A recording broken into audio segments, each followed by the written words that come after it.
ಇದ್ದೇವೆ ಸ್ವಾಮಿ.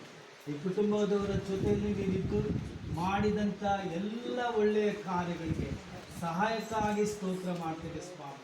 ಹೌದು, ಯೆಹೋವನು ಮನೆ ಕಟ್ಟದಿದ್ದರೆ ಅದನ್ನು ಕಟ್ಟುವುದು ಪ್ರಯಾಸ ಪಡುವುದು ವ್ಯರ್ಥ ಎಂಬುದಾಗಿ ವಾಕ್ಯದ ಹೇಳುವ ಪ್ರಕಾರವಾಗಿ ಕರ್ತನೆ ನೀವು ಇವರ ಸಂಗಡವಿದ್ದು ಇವರ ಪ್ರಯಾಸಕ್ಕೆ ಪ್ರತಿಫಲವಾಗಿ ಈ ಮನೆಯನ್ನು ನೀವು ಕೊಟ್ಟಿದ್ದಕ್ಕಾಗಿ ನಾವು ನಿಮಗೆ ಸ್ತೋತ್ರ ಮಾಡ್ತೇವೆ ಸ್ವಾಮಿ. ಹೌದು ಕರ್ತನೆ, ಈ ಮನೆಯನ್ನು ನಾವು ಬ್ಲೆಸ್ ಮಾಡ್ತಾ ಇದ್ದೇವೆ ಕರ್ತನೆ. ಯೇಸುವಿನ ನಾಮದಲ್ಲಿ ನಾವು ಈ ಮನೆಯನ್ನು ನಾವು ಹೃದಯಪೂರ್ವಕವಾಗಿ ನಾವು ಬ್ಲೆಸ್ ಮಾಡ್ತಾ ಇದ್ದೇವೆ. ಆಶೀರ್ವದಿಸಲಿ.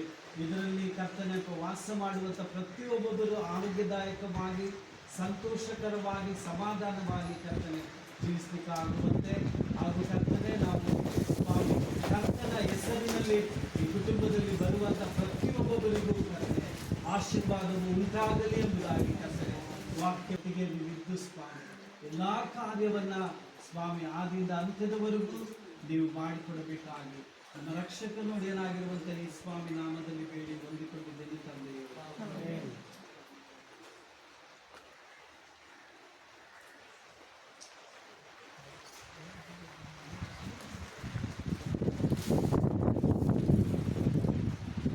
ತಂದೆ ಮಗ ಪವಿತ್ರಾತ್ಮನ ಹೆಸರಿನಲ್ಲಿ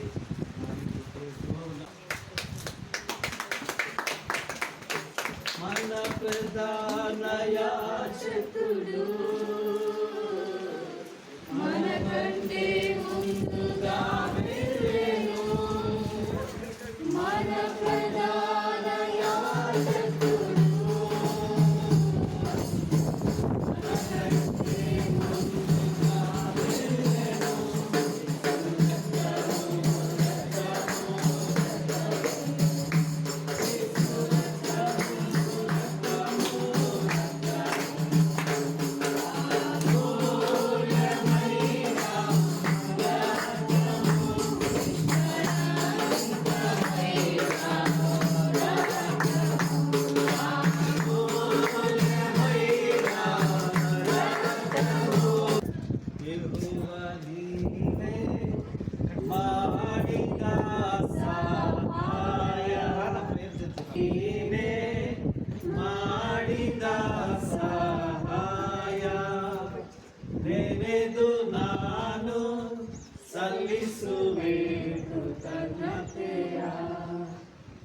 ನಾಮದಲ್ಲಿ ತಂದೆ ಮಗ ಪರಿಶುದ್ಧಾತ್ಮನ ಹೆಸರಿನಲ್ಲಿ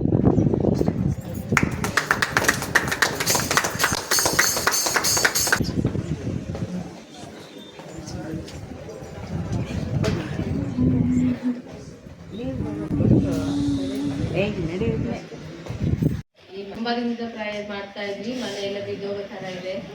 ದೇವ್ರೆ ನಮ್ಮ ಕಡೆನೂ ಗೌರ್ಮೆಂಟ್ ಮನೆ ಕಟ್ಟೋ ಥರ ಬರಬೇಕಪ್ಪ, ಉದ್ದಿನ ಥರ ಬಂದಿದೆ, ಪ್ರಾಂತ್ಯದಲ್ಲಿ ಬಂದಿದೆ ಎಂಬುದಾಗಿ ನಾವು ಒಂದು 2 ವರ್ಷ ನಾವು ಪ್ರಾರ್ಥನೆ ಮಾಡ್ತಾ ಇದ್ವಿ. ದೇವರ ಮಹಾಕೃಪೆಯಿಂದ ಅದೇ ರೀತಿಯಾಗಿ ಈ ಕಡೆ ಸಹ ಗೌರ್ಮೆಂಟ್ ಕಟ್ಟುವಂಥ ಒಂದು ಕೃಪೆಯನ್ನು ನಮ್ಮ ಕಡೆಯಿಂದ ಸಹ ಕೊಟ್ಟರು. ದೇವರ ಕೃಪೆಯಿಂದ ಅದು ನಾವು ಕಟ್ಟಿಸ್ಕೊಳ್ಳಿಕ್ಕಾಗುವಂತೆ ಒಂದು ಫೌಂಡೇಶನ್ ಮಾಡಿ ಇದು ಮಾಡ್ಕೊಂಡ್ವಿ. ಅದು ದೇವರ ಆಲೋಚನೆ ನಾನು ಇಷ್ಟು ದೊಡ್ಡದಾಗಿರುತ್ತೆ ಅಂತ ನಾವು ನೆನೆಸಿ ಸಹ ನೋಡಲಿಲ್ಲ. ಅದೇ ಸಮಸ್ಯೆಗಳು ಬಂದವು, ಹಣದ ಕೊರತೆ ಇದ್ದಾಗಲೂ. ಆದರೆ ಒಂದು ಮಾತ್ರ ದೇವರು ನಮಗೆ ತಿಳಿಯಪಡಿಸ್ತಾ ಇದ್ರು, ನಿಮ್ಮ ಬಲದಿಂದಲ್ಲ, ನಿಮ್ಮ ಸಾಮರ್ಥ್ಯದಿಂದಲ್ಲ, ದೇವರ ಆತ್ಮದಿಂದಲೇ ನಡೆಸಲ್ಪಡುತ್ತೆ ಎಂಬುದಾಗಿ. ಕರ್ತನ ನಾಮಕ್ಕೆ ಸ್ತೋತ್ರ ಉಂಟಾಗಲಿ. ಈ ದಿನ ನಮ್ಮ ಪ್ರಯಾಸ ಏನೂ ಇಲ್ಲ, ನಮ್ಮ ಬಲ ಏನೂ ಇಲ್ಲ. ಪ್ರತಿಯೊಂದು ಅಗತ್ಯತೆ, ಪ್ರತಿಯೊಂದು ಒಂದು ಪಿನ್ ಪಾಯಿಂಟ್ ನಾವು ತಗೋಬೇಕು ಅಂತಂದ್ರು ದೇವರ ಸಹಾಯ ಅಂದರೆ ನಾವು ಪರ್ಚೇಸ್ ಮಾಡಿಲ್ಲ. ಪ್ರತಿಯೊಂದು ಕ್ಷೇತ್ರದಲ್ಲೂ ದೇವರ ಸಹಾಯ ನಮಗೆ ಒದಗಿ ಬಂತು. ಮಾತ್ರವಲ್ಲದೆ ಅನೇಕ ರೀತಿಯಲ್ಲಿ ದೇವರು ಅನೇಕ ಮಕ್ಕಳ ಮೂಲಕ ದೇವರು ಮಾತನಾಡಿ ಹಣದ ಸಹಾಯವನ್ನು ಮಾಡುವಂಥ ಕೃಪೆಯನ್ನು ಸಹ ಕೊಟ್ಟರು. ಇದುವರೆಗೂ ದೇವರು ಅದ್ಭುತಕರವಾಗಿ ನಡೆಸಿದ್ರು. ಒಂದು ದಾವಿದ ಮನೆ ಕಟ್ಟಬೇಕೆಂಬುದಾಗಿ ಅವನು ನೆನೆಸಿದಾಗ ದಾವಿದನಿಗೆ ದೇವರು ಒಂದು ಮಾತನ್ನು ಹೇಳ್ತಾರೆ, ನೀನು ನನಗೆ ಮನೆಯನ್ನು ಕಟ್ಟುವುದಂತಲ್ಲ, ನಾನೇ ನಿನಗೋಸ್ಕರ ಒಂದು ಮನೆಯನ್ನು ಕಟ್ಟಿಕೊಡುವೆನು ಎಂಬುದಾಗಿ. ನಾನು ಪ್ರತಿದಿನ ವಾಗ್ದಾನ ಹಿಡಿದು ಪ್ರೇಯರ್ ಮಾಡ್ತಾ ಇದ್ದೆ, ದೇವರೇ ನೀನೇ ಹೇಳಿದೀಯ ದಾವಿದನಿಗೆ ನಾನೇ ನಿನಗೊಂದು ಮನೆಯನ್ನು ಕಟ್ಟಿಕೊಡುವೆನು ಎಂಬುದಾಗಿ. ಆದರೆ ದಾವಿದನ ಪ್ಲೇಸಲ್ಲಿ ದೇವರೇ ಈ ದಿನ ನನ್ನ ಹೆಸರನ್ನು ಹಾಕಿಕೊಳ್ತಾ ಇದ್ದೇನೆ. ನನ್ನ ಮನೆ ನಿನಗೋಸ್ಕರ ನಾನೇ ಒಂದು ಮನೆಯನ್ನು ಕಟ್ಟಿಕೊಡ್ತೀನಿ ಎಂಬುದಾಗಿ ನೀನು ವಾಗ್ದಾನ ಮಾಡಿದ್ರಿ. ವಾಗ್ದಾನದಲ್ಲಿ ನೀನು ನಂಬಿಗಸ್ತನ ಅಂತ ದೇವರು ನಿನ್ನ ಸಾಮರ್ಥ್ಯಕ್ಕೆ ಅನುಸಾರವಾಗಿಯೇ ನಮ್ಮ ನೀವು ನಡೆಸ್ತೀರ ಎಂಬುದಾಗಿ ನಾವು ಪ್ರತಿದಿನ ಅದನ್ನೇನು ಅರಿಕೆ ಮಾಡಿ ನಾವು ಪ್ರೇಯರ್ ಮಾಡ್ತಾ ಇದ್ವೋ ಅದೇ ರೀತಿ ಆತನ ಒಂದು ಸಾಮರ್ಥ್ಯಕ್ಕೆ ಅನುಸಾರವಾಗಿ ಈ ದಿನ ಒಂದು ಸುಂದರವಾದ ಮನೆಯನ್ನು ಕಟ್ಟಿಕೊಳ್ಳಿಕ್ಕಾಗುವಂಥ ದೇವರು ಕೃಪೆಯನ್ನು ಕೊಟ್ಟಿದ್ದಾರೆ. ಮಾತ್ರ ಅಲ್ಲದೆ ನಮಗೋಸ್ಕರ ಅನೇಕ ಜನರು ಪ್ರೇಯರ್ ಮಾಡಿದ್ದಾರೆ. ಇದಕ್ಕೆಲ್ಲ ಮುಖ್ಯವಾದ ಫೌಂಡೇಶನ್ ಅಂತಂದರೆ ನಮ್ಮ ಸೇವಕರು ಹಾಗೂ ಸೇವಕಿ ಅಂತಲೇ ನಾನು ಹೇಳ್ತೀನಿ. ಯಾಕೆಂದರೆ ನಂಬಿಕೆಯಲ್ಲಿ ನಾವು ಎಲ್ಲಿ ಬಿದ್ದೋಗಿದ್ರು ನಾವು ಇದನ್ನು ಫಿನಿಶ್ ಮಾಡಲಿಕ್ಕೆ ಆಗ್ತಿರ್ಲಿಲ್ಲ. ನಮ್ಮ ಮನೆಯವ್ರ ವಿಷಾದಿಂದಲೇ ಇದ್ದಾಗ ನಾವು ಇದನ್ನು ಕೈ ಬಿಟ್ಟು ಹೋಗುವಂಥ ಪರಿಸ್ಥಿತಿ ನಮಗೆ ಬಂದ್ಬಿಡ್ತು. ನಿಮ್ಮ ಮನೆಯನ್ನು ಬರ್ಕೊಟ್ಬಿಡ್ರಿ, ನಾವು ಬೇಕಾದರೆ ಅಮೌಂಟ್ನ ಕೊಡ್ತೀವಿ ಅಂತೇಳಿ. ಅದು ದೇವರು ಅಂಥ ಪರಿಸ್ಥಿತಿಗೆ ನಮ್ಮನ್ನು ಒಳಪಡಿಸಲಿಲ್ಲ. ಎಲ್ಲ ಪರಿಸ್ಥಿತಿಗಳಿಂದ ನಮ್ಮನ್ನು ಹೊರ ತೆಗೆದುಕೊಂಡು ಬಂದರು. ಅದ್ಭುತಕರವಾಗಿ ಮನೆಯೊಳಗೆ ನಿಮ್ಮೆಲ್ಲರೊಟ್ಟಿಗೆ ಸೇರಿ ಸಂತೋಷವಾಗಿ ಪ್ರವೇಶಿಸುವಂಥ ಒಂದು ಕೃಪೆಯನ್ನು ದೇವರು ಕೊಟ್ಟಿದ್ದಕ್ಕಾಗಿ ನಾನು ದೇವರಿಗೆ ಕೃತಜ್ಞತಾ ಸ್ತುತಿಯನ್ನು ಸಲ್ಲಿಸ್ತೇನೆ. ದೇವರು ಮಾಡಿದಂಥ ಉಪಕಾರವನ್ನು ನಾನು ನನ್ನ ಕುಟುಂಬ ಜೀವನ ಪೂರ್ತಿ ನಾವು ಹೊಗಳ್ತಾ ಇದ್ರು ನಮ್ಮ ಜೀವನ ಸಾಲದು. ದೇವರ ಅಂಥ ಕೃಪೆಯನ್ನು ನಮ್ಮ ಜೀವನದಲ್ಲಿ ಮಾಡಿದರೆ ಕರ್ತನ ನಾಮಕ್ಕೆ ಸ್ತೋತ್ರ ಉಂಟಾಗಲಿ. ಕರ್ತನ ನಾಮಕ್ಕೆ ಸ್ತೋತ್ರ ಉಂಟಾಗಲಿ. ಇಲ್ಲ, ಕರ್ತನು ಕೊಟ್ಟಂಥ ಮಾತುಗಳು ಅನೇಕ ಇದೆ. ಅದು ಕೆಲವೊಂದನ್ನು ಮಾತ್ರ ನಾನು ಸ್ವಲ್ಪ ಸಮಯದಿಂದ ಹೇಳಿ ಮುಗಿಸ್ತಿದ್ದೇನೆ. ಮನೆಯನ್ನು ಕಟ್ಟುವಂಥದ್ದು ಅನ್ನುವಂಥದ್ದು ಒಂದು ನಮ್ಮ ಜ್ಞಾನದಿಂದ ನಾವು ಕಟ್ಟಲಿಕ್ಕೆ ಸಾಧ್ಯವಿಲ್ಲ. ಜ್ಞಾನೋಕ್ತಿ 9ನೇ ಅಧ್ಯಾಯ ಮೊದಲನೇ ವಚನ ಹೇಳುತ್ತೆ, ಜ್ಞಾನವು ಮನೆಯನ್ನು ಕಟ್ಟುವುದು ಎಂಬುದಾಗಿ. ಆಮೇಲೆ ಯಾರು ಕಟ್ತಾರಂತ ಮನೆ? ಜ್ಞಾನನೇ ಮನೆಯನ್ನು ಕಟ್ಟಲಿಕ್ಕೆ ಸಾಧ್ಯ.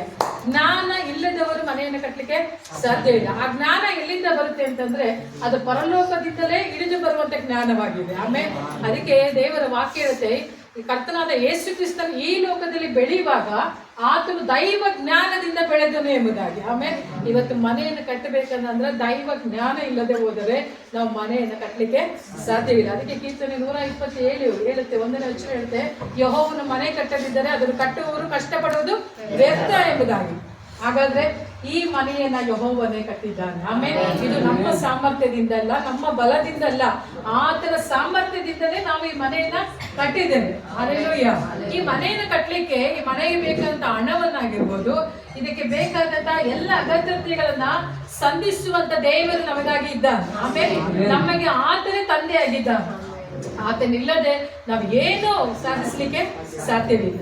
ಹೇಳಿದ್ರು, ನನ್ನನ್ನ ಬಿಟ್ಟು ನೀವು ಏನು ಮಾಡ್ಲಿಕ್ಕೆ ಸಾಧ್ಯವಿಲ್ಲ. ಹಾಗಾದ್ರೆ ಈ ಮನೆಯನ್ನ ಫಿನಿಶಿಂಗ್ ಮಾಡ್ಲಿಕ್ಕೆ ದೇವರ ಹಸ್ತ ಏನಂತಂದ್ರೆ ಪ್ರತಿಯೊಬ್ಬರ ಮೂಲಕವಾಗಿ ಚಲಿಸಿದೆ. ಆಮೇಲೆ ದೇವದೂತರುಗಳು ಸಹಾಯಕನ್ನ ಕರ್ತನೆ ಮಾಡಿದಾನೆ, ಕಳಿಸಿಕೊಟ್ಟಿದ್ದಾನೆ. ಮನೆಯನ್ನು ಕಟ್ಟಿಗೆ ಮನುಷ್ಯರ ದಯೆಯನ್ನು ಕರ್ತನೆ ಕೊಟ್ಟಿದ್ದಾನೆ, ಮತ್ತು ಆತನ ದಯೆಯನ್ನು ಸಹ ಆತನ ಏನ್ ಮಾಡಿದ್ದಾನೆ, ಕೊಟ್ಟಿದ್ದಾನೆ. ಆಮೇಲೆ ಇವತ್ತು ಅನೇಕ ಜನರು ಮನೆಯನ್ನು ಕಟ್ಟಿದ್ದಾರೆ ಅಲ್ವಾ. ಎಂತ ದೊಡ್ಡ ದೊಡ್ಡ ಬಂಗಲೆಗಳನ್ನ ಕಟ್ಟಿದ್ದಾರೆ, ದೊಡ್ಡ ಮಹಡಿ ಮನೆಗಳನ್ನ ಕಟ್ಟಿದ್ದಾರೆ. ಆ ಮನೆಗಳಲ್ಲಿ ಏನಿಲ್ಲ ಅಂತಂದ್ರೆ ಸಂತೋಷವಿಲ್ಲ, ಸಮಾಧಾನ ಇಲ್ಲ, ಕಣ್ಣೀರಿನಿಂದ ಇದ್ದಾರೆ. ಅನೇಕ ಆಪತ್ತುಗಳು ಆ ಮನೆಗಳಲ್ಲಿ ಸಂಭವಿಸ್ತಾ ಇದೆ. ಆದ್ರೆ ದೇವರ ವಾಕ್ಯ ಇರುತ್ತೆ, ನೀತಿವಂತನ ಗುಡಾರದಲ್ಲಿ ಯಾವಾಗಲೂ ಹರ್ಷಧ್ವನಿ ಕೇಳಿ ಬರುವಂತದ್ದಾಗಿರುತ್ತೆ. ಆಮೇಲೆ ಹಲ್ಲೆಲೂಯಾ, ನೀತಿವಂತನ ಗುಡಾರದಲ್ಲಿ ಸಂತೋಷದ ಒಂದು ಗಾನ ಏನಾಗುತ್ತೆ ಅಂತಂದ್ರೆ ಯಾವಾಗಲೂ ಬರುವಂತದ್ದಾಗಿರುತ್ತೆ. ಹಾಗಾದ್ರೆ ನಮ್ಮ ಮನೆ ಏನಂತಂದ್ರೆ ಒಂದು ನೀತಿವಂತರ ಮನೆಯಾಗಿದೆ. ಹಲ್ಲೆಲೂಯಾ. ಇವತ್ತು ಅನೇಕರು ಚಿಂತೆ ಮಾಡ್ತಾ ಇದ್ದಾರೆ, ನಮ್ಮ ಮನೆಯಲ್ಲಿ ಸಂತೋಷ ಇಲ್ಲ ಎಂಬುದಾಗಿ. ಆದ್ರೆ ಕರ್ತನು ಹೇಳ್ತಾನೆ, ನೀನು ಕ್ರಿಸ್ತನಲ್ಲಿ ನೀತಿವಂತಳಾಗಿರುವುದ ನಿನ್ನ ಮನೆಯಲ್ಲಿ ಯಾವಾಗಲೂ ಸಂತೋಷವು, ಆರೋಗ್ಯವು, ಐಶ್ವರ್ಯವು ನಿರಂತರವಾಗಿಯೇ ಇರುವಂತದ್ದಾಗಿರುತ್ತೆ. ಅದೇ ಮನೆಯನ್ನು ಕಾಯ್ಲಿಕ್ಕೋಸ್ಕರವಾಗಿ ಅನೇಕರು ಈಗ ಮನೆಯನ್ನು ಕಟ್ಟಿದ ಕೂಡಲೇ ಏನ್ ಮಾಡ್ತಾರೆ ಅಂತಂದ್ರೆ ಅಂತಂದ್ರೆ ಕಾಯ್ಲಿಕ್ಕೋಸ್ಕರವಾಗಿ ಮಾಟ ಮಂತ್ರಗಳನ್ನ, ದುಷ್ಟಶಕ್ತಿ ಅದನ್ನ ಏನ್ ಮಾಡ್ತಾರೆ ಅಂತಂದ್ರೆ ಅದನ್ನ ಒಳಗಡೆ ದುಷ್ಟಶಕ್ತಿಗಳು ಹೊರಗೆ ಬರದಾಗೆ ಮಾಟ ಮಂತ್ರಗಳನ್ನ ಮಾಡಿಸಿ ಇರ್ತಾ ಇರ್ತಾರಲ್ವಾ. ಆದರೆ ದೇವರು ಏನ್ ಮಾಡಿದ್ದಾರೆ ಅಂದ್ರೆ ನೀತಿವಂತರಿಗೆ ತನ್ನ ರಕ್ತದ ಕೋಟೆಯನ್ನು ಹಾಕಿ ಅದನ್ನ ಭದ್ರಪಡಿಸಿ ಮನೆಯನ್ನು ಏನ್ ಮಾಡ್ತಿದ್ದಾನೆ, ಕಾಯ್ತಾ ಇದ್ದಾನೆ. ಹಲ್ಲೆಲೂಯಾ. ಅದಕ್ಕೆ ನಾವು ಲೋಕದಲ್ಲಿ ಇರುವವರಿಗಿಂತಲೂ ನಾವು ವಿಶೇಷವಾದವರು. ಆಮೇಲೆ ನಾವು ಅವರ ಹಾಗೆ ಅಲ್ಲ. ಹಲ್ಲೆಲೂಯಾ. ಎಷ್ಟೇ ಅಂತಸ್ತು ಮನೆಗಳನ್ನ ಕಟ್ಟಿದರೂ ನಿನ್ನ ಮನೆಯಲ್ಲಿ ಯೇಸು ಕ್ರಿಸ್ತನ ರಕ್ತ ಇಲ್ಲ ಅಂತಂದ್ರೆ ನಿನ್ನ ಕುಟುಂಬದಲ್ಲಿ ಸಮಾಧಾನ ಇರ್ಲಿಕ್ಕೆ ಸಾಧ್ಯವಿಲ್ಲ. ನಿನ್ನ ಮನೆಯಲ್ಲಿ ದೇವರ ಜ್ಞಾನ ಇಲ್ಲ ಅಂತಂದ್ರೆ ನಿನ್ನ ಮನೆ ಸಂತೋಷವಾಗಿರ್ಲಿಕ್ಕೆ ಸಾಧ್ಯ ಇಲ್ಲ. ಹಲ್ಲೆಲೂಯಾ. ಕೋಟಿಗೆ ಮನೆ ಕಟ್ಟಿದ್ರು ಕ್ರಿಸ್ತನ ಒಂದು ಇರುವಿಕೆ ಇಲ್ಲ ಅಂತಂದ್ರೆ ಆ ಮನೆ ವ್ಯರ್ಥವಾಗುತ್ತೆ. ಹಲ್ಲೆಲೂಯಾ. ದೇವರು ನಮಗೆ ಕೃಪೆಯಾಗಿ ಈ ದಿನ ಏನಂತಂದ್ರೆ ಮನೆಯನ್ನ ನಮಗೆ ಕೊಟ್ಟಿದ್ದಾನೆ. ಈ ಮನೆ ಕ್ರಿಸ್ತನ ಮನೆಯಾಗಿರೋದ ದೇವರ ಪ್ರಸನ್ನತೆಯಿಂದ ಕೂಡಿದಂತ ಮನೆ ಆಗಿರ್ಬೇಕು. ಹಲ್ಲೆಲೂಯಾ. ಈಗ ಮನೆ ಅಂತ ಹೇಳುವಾಗ ನಮ್ಮ ಮನೆಯಲ್ಲಿ ಯಾರು ಇರ್ತಾರೆ? ಹೆಂಡತಿ ಇರ್ತಾಳಲ್ವಾ.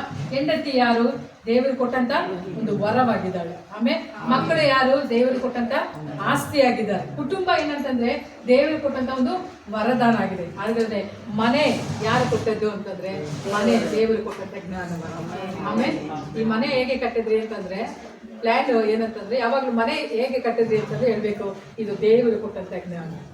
ಆಮೇಲೆ ಜ್ಞಾನವು ಮನೆಯನ್ನ ಕಟ್ಟುವುದು. ಹಲ್ಲೆಲೂಯಾ. ಹಾಗಾದ್ರೆ ನಮ್ಮ ಮನೆ ಹೇಗೆ ಇರ್ಬೇಕು ಅಂತಂದ್ರೆ ಯೆಹೋಶುವನು ಹೇಳುವ ಪ್ರಕಾರವಾಗಿ ನಾನು ನನ್ನ ಮನೆಯವರು ಯೆಹೋವನನ್ನೇ ಸೇವಿಸುವೆವು. ಆಮೇಲೆ ಎಷ್ಟೇ ಕಷ್ಟಗಳು, ನಷ್ಟಗಳು, ಬಾಧೆಗಳು, ಸಮಸ್ಯೆಗಳು, ಅನಾರೋಗ್ಯಗಳು, ಮರಣಕರವಾದ ಸಂಗತಿಗಳು ನಮಗೆ ಬಂದ ವೇಳೆಯೂ ನಾವು ಮಾತ್ರ ದೃಢವಾಗಿ ನಿಲ್ಲಬೇಕು. ನಾನು ಸತ್ತರು ಬದುಕಿದರು ಯೆಹೋವನೇ ಎಂಬಂತಾಗಿ ನಿಲ್ಲುವಂತ ಒಂದು ಯೆಹೋಶುವನ ರೀತಿಯಲ್ಲಿ ಈ ಮನೆ ಇರಬೇಕು. ಆಮೇಲೆ ನಾವು ಆತನಲ್ಲಿ ಭಯಪಡುವಂತ ಒಂದು ಭಯ ಏನಾಗಿರ್ಬೇಕು ಅಂತಂದ್ರೆ ಈ ಮನೆಯಲ್ಲಿ ಇರಬೇಕು. ಆಮೇಲೆ ನಮ್ಮ ಕುಟುಂಬದಲ್ಲಿ 4 ಜನರಿದ್ದಾರೆ ಅಂತಂದ್ರೆ 4 ಜನರಲ್ಲಿ ಯಾರ ಭಯ ಇರಬೇಕು? ಅಪ್ಪ ಭಯ ಇರಬಾರ್ದು, ಅಮ್ಮ ಭಯ. ಅಂದ್ರೆ ಈ ಲೋಕದಲ್ಲಿ ಅಪ್ಪ ಅಮ್ಮ ಭಯ ಇರಬೇಕು, ಆದ್ರೆ ಎಲ್ಲದಕ್ಕಿಂತ ಮೇಲಾಗಿ ಯೆಹೋವನ ಭಯ ಇರಬೇಕು. ಆಮೇಲೆ ಆ ಭಯದಲ್ಲಿ ಇದ್ದಂತ ಒಂದು ಮನೆ. ನನಗೆ ಒಬ್ಬ ದೇವರಿದ್ದಾನೆ, ಆ ದೇವರ ಕೆಳಗಡೆ ನಾನು ಇದ್ದೇನೆ. ನನ್ನ ಮನೆಯಲ್ಲಿ ಯಾವಾಗಲೂ ದೇವರಿಗಾಗಿ ಏನ್ ಮಾಡ್ಬೇಕು? ಸ್ತುತಿಯನ್ನು ನಾನು ಸಮರ್ಪಿಸುವಂತವರಾಗಿ ಇರ್ಬೇಕು. ಅಲ್ಲೇ ಮೋಶೆ ನನಗೆ ಏನ್ ಮಾಡು ಅಂತಂದ್ರೆ ಒಂದು ಗುಡಾರವನ್ನ ಕಟ್ಟಿಸಿಕೊಡು ಎಂಬುದಾಗಿ ಕೇಳ್ತಾನೆ. ಯಾಕೆ ಅಂತಂದಾಗ ನಾನೇನ್ ಮಾಡ್ಬೇಕು? ಅವ್ರ ಸಂಗಡ ವಾಸ ಮಾಡಬೇಕು ಎಂಬುದಾಗಿ ಯಾಕೆ ಕೇಳ್ತಾ ಇದ್ದಾನೆ ಅಂತಂದ್ರೆ ಆತನಿಗೆ ಏನಂತಂದ್ರೆ ತಂಗಲಿಕ್ಕೆ ಒಂದು ಏನಾಗಿರ್ಬೇಕು? ಒಂದು ಸ್ಥಳ ಅಗತ್ಯತೆ ಇದೆ. ಯಾಕಂದ್ರೆ ಇವತ್ತು ಬಾಬಣ್ಣ ಒಂದು ಮನೆಯನ್ನ ಕಟ್ಟಿದ್ದಾರೆ ಅಂತಂದ್ರೆ ಅದಕ್ಕಾಗಿ ಕಟ್ಟಿದ್ದಾರೆ, ನನ್ನ ಮಕ್ಕಳು ವಾಸ ಮಾಡ್ಲಿಕ್ಕಾಗಿ, ಹೆಂಡತಿ ವಾಸ ಮಾಡ್ಲಿಕ್ಕಾಗಿ. ನಾಳೆ ದಿನ ನನ್ನ ಮಗ ಕೇಳ್ಬಾರ್ದು ನನಗೆ ನಮ್ಮ ಅಪ್ಪ ಒಂದು ಮನೆ ಮಾಡಿಲ್ಲ ಅಂತ ಕೇಳ್ಬಾರ್ದು ಅನ್ನೋಕ್ಕೋಸ್ಕರವಾಗಿ ಒಂದು ಮನೆ ಮಾಡಿದ್ದಾರೆ ಅಲ್ವಾ. ಹಾಗಾದ್ರೆ ದೇವರ ವಾಕ್ಯದಲ್ಲಿ ನಾವು ನೋಡುವಾಗ ದೇವರು ಹಾಗೆ ಮೋಶೆಗೆ ಹೇಳ್ತಿದ್ದಾನೆ, ಆಸೆ ಪಡ್ತಾ ಇದ್ದಾನೆ, ನೀನ್ ನನಗೆ ಒಂದು ಮನೆಯನ್ನು ಕಟ್ಟಿಕೊಡ್ತೀಯ ಎಂಬುದಾಗಿ. ಆಮೇಲೆ ಯಾಕೆ ಅಂತಂದ್ರೆ ನಾನು ಆ ಮನೆಯಲ್ಲಿ ವಾಸ ಮಾಡಬೇಕು. ಹಲ್ಲೆಲೂಯಾ. ಇವತ್ತು ಬಾಬಣ್ಣ ದಾನಮ್ಮನೆಲ್ಲ ಮಾತನಾಡ್ತಾ ಇದ್ದಾನೆ, ನೀವು ಸುಂದರವಾದಂತ ಈ ಮನೆಯನ್ನು ಕಟ್ಟಿದ್ದೀರಿ, ಈ ಮನೆಗೆ ಒಳ್ಳೆ ಪ್ಲಾನಿಂಗ್ ಅನ್ನು ಹಾಕಿದ್ದೀರ, ಹಣವೆಲ್ಲ ವೆಚ್ಚ ಮಾಡಿದ್ದೀರ, ಎಲ್ಲ ಚೆನ್ನಾಗಿದೆ, ಎಲ್ಲ ಬೆಡ್ರೂಮ್ ಚೆನ್ನಾಗಿದೆ, ಆ ಕಿಚನ್ ಚೆನ್ನಾಗಿದೆ, ಎಲ್ಲವೂ ಚೆನ್ನಾಗಿದೆ. ಆದ್ರೆ ನೀವು ನನಗಾಗಿ ಒಂದು ಮನೆಯನ್ನ ನೀವು ಕಟ್ತೀರಾ. ಹಲ್ಲೆಲೂಯಾ. ನಿಮ್ಮ ಹೃದಯ ನಿಮ್ಮ ಒಳಗೆ ಇದೆಯಾ? ಇವತ್ತಿನಿಂದ ನೀವು ಹೊಸ ಮನೆಗೆ ಪ್ರವೇಶ ಮಾಡುವಾಗ ಇವತ್ತು ಒಂದು ತೀರ್ಮಾನ ಮಾಡಿಕೊಟ್ಟು, ದೇವರೇ ಈ ಮನೆಯನ್ನು ಕಟ್ಟಲಿಕ್ಕೆ ನಾನು ಎಷ್ಟು ಪ್ರಯಾಸ ಪಟ್ಟೆನೋ ಅದೇ ಪ್ರಕಾರವಾಗಿ ಈ ಭೂಮಿಯಲ್ಲಿ ನಾನು ಇರುವಾಗ ನೀನು ವಾಸ ಮಾಡ್ಲಿಕ್ಕೋಸ್ಕರವಾಗಿ ಈ ಮನೆಯನ್ನು ಪ್ರತಿಷ್ಠೆ ಪಡಿಸಿದ್ವಿ. ಆಮೇಲೆ ಬಾಬಣ್ಣ ಯೇಸು ಸ್ವಾಮಿ ವಾಸ ಮಾಡುವಂತ ಒಂದು ಮನೆ, ದಾನಮ್ಮ ಯೇಸು ಸ್ವಾಮಿ ವಾಸ ಮಾಡುವಂತ ಮನೆ, ಯೇಸು ಸ್ವಾಮಿ ವಾಸ ಮಾಡುವಂತ ಒಂದು ಮನೆ. ಆಮೇಲೆ ಹಾಗಾದ್ರೆ ಇವರ ಮನೆ ಏನಾಗಿರ್ಬೇಕು ಅಂತಂದ್ರೆ ಕಟ್ಟಲ್ಪಡಬೇಕು. ನೀವು ಹೇಗೆ ಡಿಸೈನ್ ಮಾಡ್ತೀರಾ? ಎಷ್ಟು ಪ್ಲಾನ್ ಮಾಡಿದ್ದೀರಾ ಈ ಮನೆ ಕಟ್ಟಲಿಕ್ಕೆ? ರೋಹನ್ ಎಷ್ಟೆಲ್ಲ ಪ್ಲಾನ್ ಮಾಡಿದ್ದಾರೆ ಅಲ್ವಾ? ಎಷ್ಟರ ಏನೆಲ್ಲ ಪ್ಲಾನ್ ಮಾಡಿದ್ದಾರೆ, ಎಷ್ಟು ಪ್ಲಾನ್ಗಳನ್ನ ಕೊಟ್ಟಿರ್ತಾರೆ. ಬಾಬಣ್ಣ ಪ್ಲಾನಿಂಗ್ ಇರುತ್ತೆ, ಯಾರಂತ ದಾನಮ್ಮ ಪ್ಲಾನಿಂಗ್ ಇರುತ್ತೆ.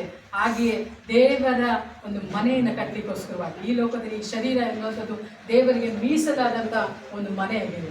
ಆದರೆ ಈ ಮನೆಯನ್ನು ಕಟ್ಟಲಿಕ್ಕೆ ನೀವೆಷ್ಟು ಪ್ರಯಾಸಗಳಾಗಿರ್ತೀರಾ, ಹೇಗೆ ಪ್ಲಾನಿಂಗ್ ಅನ್ನು ಹಾಕ್ತೀರಿ? ನಿಮ್ಮ ಮಕ್ಕಳು ದೇವರು ಕೊಟ್ಟಂತ ವರ. ಹಾಗಾದ್ರೆ ನಿಮ್ಮ ಮಕ್ಕಳು ಒಂದು ದೇವರು ತಂಗುವಂತ ಒಂದು ತಾಣವಾಗಿದ್ದಾರೆ, ಅವರೊಂದು ಮನೆ ಅಲ್ವಾ?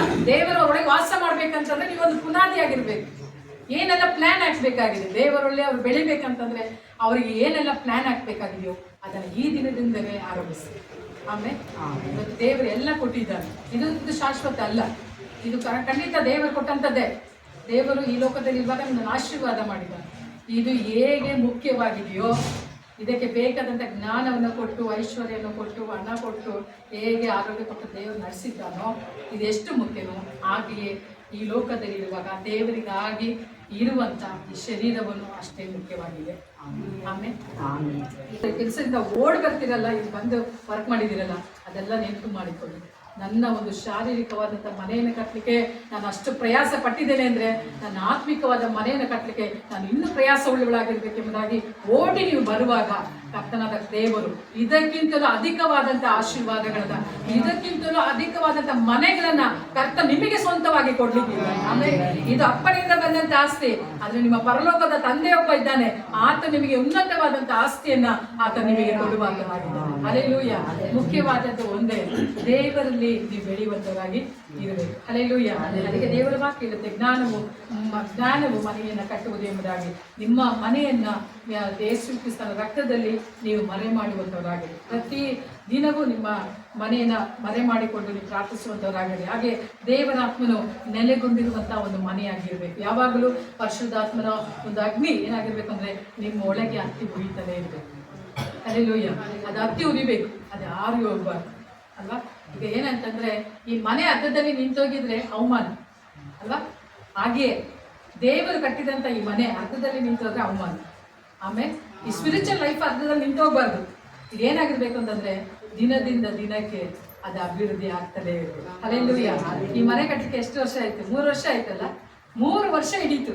3 ವರ್ಷದಲ್ಲಿ ನೀವು ಮನೆ ಬಗ್ಗೆ ಎಷ್ಟು ಚಿಂತೆ ಮಾಡಿದ್ರೆ, ಅಯ್ಯೋ ಮನೆ ಹಂಗೆ ನಿಂತುಬಿಟ್ಟು. ಹಾಗೆ ನಿಮ್ಮ ಆತ್ಮಿಕ ವಿಷಯ ನಿಂತು ಹೋದಾಗ ನೀವು ಯೋಚಿಸುವಂಥದ್ದಾಗಿರ್ಬೇಕು. ಹಲ್ಲೆಲೂಯಾ. ಯೋಚಿಸ್ಬೇಕು, ನಾನು ಎಲ್ಲಿ ಬಿದ್ದು ಹೋಗಿದ್ದೇನೆ, ನಾನು ಅಲ್ಲಿ ಎಬ್ಬಿಸಲ್ಪಡಬೇಕು. ನಾನು ಎಲ್ಲಿ ವಾಕ್ಯದಲ್ಲಿ ನಾನು ಬಿದ್ದು ಹೋಗಿದ್ದೇನೆ, ಅಲ್ಲಿ ನಾನು ವಾಕ್ಯದ ಮೂಲಕವಾಗಿ ಕಟ್ಟಲ್ಪಟ್ಟು ಎದ್ದೇಳುವಂಥವಳಾಗಿರಬೇಕು. ಹಲ್ಲೆಲೂಯಾ. ಅದಕ್ಕೆ ದೇವರ ವಾಕ್ಯ ಇರುತ್ತೆ, ವಾಕ್ಯದಿಂದ ಕಟ್ಟಿ ಎಬ್ಬಿಸುವಂಥ ಒಂದು ಮನೆಯಾಗಿ ನನ್ನ ಮನೆ ಇರಬೇಕು. ಪ್ರತಿ ವಾಕ್ಯವನ್ನ ನಮ್ಮ ಮನೆಯಲ್ಲಿ ಅರಿಕೆ ಮಾಡುವಂಥವರಾಗಿರ್ಬೇಕು. ನಮ್ಮ ಮನೆ ಏನಂತಂದ್ರೆ ಮರಳಿನ ಮೇಲೆ ಕಟ್ಟಿದಂಥ ಒಂದು ಮನೆಯಾಗಿರಬಾರ್ದು. ಅಂದರೆ ಜ್ಞಾನದಿಂದ ನಾವು ಕಟ್ಟಿದಂಥ ಮನೆ ಆಗಿರ್ಬೇಕು. ನಮ್ಮ ಮನುಷ್ಯ ಜ್ಞಾನದಿಂದ ಅಲ್ಲ, ಅಂದರೆ ಬಂಡೆಯ ಮೇಲೆ ಕಟ್ಟಿದಂಥ ಮನೆ ಆಗಿರ್ಬೇಕು. ಹಲ್ಲೆಲೂಯಾ. ಬಂಡೆಯ ಮೇಲೆ ಕಟ್ಟಿದಂಥ ಮನೆ ಶಾಶ್ವತವಾಗಿ ಉಳಿಯುವಂಥದ್ದಾಗಿರುತ್ತೆ. ಹಲ್ಲೆಲೂಯಾ. ಈ ಲೋಕದಲ್ಲಿ ಸಂಪಾದಿಸುವುದೆಲ್ಲ ಶಾಶ್ವತ ಅಲ್ಲ. ನಾವು ಈಗ ಏನು ಮುಂದೆ ಸಂಪಾದಿಸ್ತೇವೆ, ಕ್ರಿಸ್ತನಿಗಾಗಿ ಏನು ಪ್ರಯಾಸ ಪಡ್ತೇವೆ, ಈ ಶರೀರವಾದಂಥ ಮನೆಯನ್ನು ದೇವರಿಗಾಗಿ ಪ್ರತಿಷ್ಠೆಪಡಿಸಿ ಯಾವಾಗ ಇದನ್ನು ಕಟ್ಟಲಿಕ್ಕೆ ಆರಂಭಿಸ್ತೀವೋ ಆಗ ದೇವರು ನನ್ನ ಮಕ್ಕಳ ಭವಿಷ್ಯತ್ತನ್ನು ಕಟ್ಟಲಿಕ್ಕೆ ಆರಂಭ ಮಾಡ್ತಾನೆ. ಆಮೇಲೆ ಅದನ್ನು ನಾವು ದೃಢವಾಗಿ ಹಿಡಿದುಕೊಳ್ಳೋಣ. ಈಗ ಮಾಡಿರುವಂಥದ್ದು ದೊಡ್ಡ ಆಸ್ತಿ ಅಲ್ಲ ನಿಮ್ಮ ಮಕ್ಕಳಿಗೆ. ಈಗ ಮಾಡಿರುವಂಥದ್ದು ಮುಗಿದೋಯ್ತು ಎಂಬುದಾಗಿ ತಿಳಿಸ್ಬೇಡ್ರಿ. ಅದೇ ಮುಂದೆ ನಿನ್ನ ಸಂತತಿ ಆಶ್ವಾಸ ಪಡಬೇಕಂತಂದರೆ ನಿನ್ನ ಶರೀರವೆಂಬ ಶರೀರವನ್ನು ದೇವರಿಗೆ ಮೀಸಲಾಗಿ ಇಟ್ಟು ಅದನ್ನು ಕಟ್ಟಲಿಕ್ಕೆ ನೀವು ಪ್ರಯತ್ನ ಪಡುವಂಥವಾಗಿರಿ. ಭಾಷೆಗಳೊಟ್ಟಿಗೆ ಮಾತನಾಡ್ರಿ, ವಾಕ್ಯವನ್ನು ಮಾತನಾಡ್ರಿ. ನಿಮ್ಮ ಕುಟುಂಬದಲ್ಲಿ ದೇವರ ಪ್ರಸನ್ನತೆ ತುಂಬಿರಲಿ. ಎಲ್ಲೇ ಇದ್ದರೂ ಪರವಾಗಿಲ್ಲ, ದೇವರೇ ನಾನು ನಿನ್ನ ಸಮ್ಮುಖಕ್ಕೆ ಓಡಿ ಬರಬೇಕೆಂಬ ದಾಹದೊಟ್ಟಿಗೆ ಮನೆಗೆ ಓಡಿ ಬನ್ನಿರಿ, ಪ್ರಾರ್ಥನೆ ಮಾಡಿ. ಕರ್ತನು ನಿಮ್ಮನ್ನು ಆಶೀರ್ವಾದ ಮಾಡುವಾತನಾಗಿದ್ದಾನೆ. ಯೇಸುವಿನ ನಾಮದಲ್ಲಿ ಈ ಬೇತೇಲನ್ನು ನಾನು ಪ್ರತಿಷ್ಠೆಪಡಿಸ್ತಾ ಇದ್ದೇನೆ. ದೇವರು ತಂಗುವಂಥ ಒಂದು ಮನೆಯಾಗಿರಲಿ. ನಮ್ಮ ಮನೆಯ ದೇವರು, ನನ್ನ ದೇವರು ಎಂಬಂಥ ಈ ಒಂದು ಹೆಸರುಳ್ಳಂಥ ಈ ಮನೆಯನ್ನು ನಾನು ಯೇಸುವಿನ ಕ್ರಿಸ್ತನ ನಾಮದಲ್ಲಿ ನಾನು ಪ್ರತಿಷ್ಠೆಪಡಿಸ್ತಾ ಇದ್ದೇನೆ. ಆಮೆನ್.